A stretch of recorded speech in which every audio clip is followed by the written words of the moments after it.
ये बावली होटल है जी, जीटी रोड के ऊपर।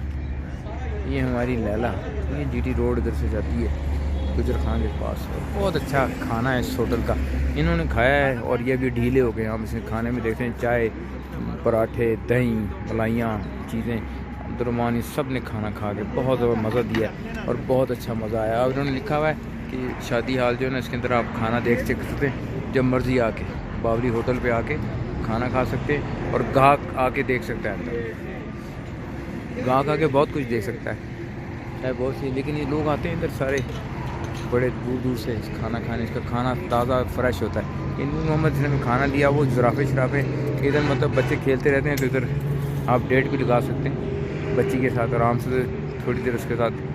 जंगल भी बना हुआ है, उधर मज़े भी ले सकते हैं, काफ़ी सहूलतें हैं, लेकिन जुदाई का मौका नहीं मिलता।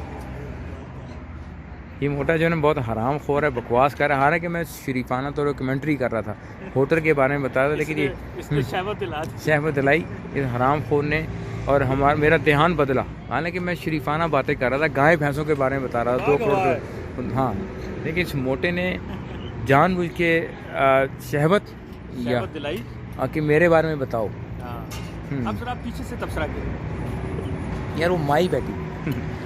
अच्छा, मैं बंद कर देता हूँ क्योंकि ज़्यादा नहीं दिखाना चाहता। पीछे से थोड़ा सा दिखा देता हूँ आपको, खाना खा खा के हराम खोर कैसे चौड़ा हो गया। ये देखें जी, ये पूरा दानिश भी इधर। हाँ, ये दानिश भी इधर बैठा है। दानिश, मेरे पास तुम के बाद बहुत कम है। हाँ, तुम मेरे हो। पीछे से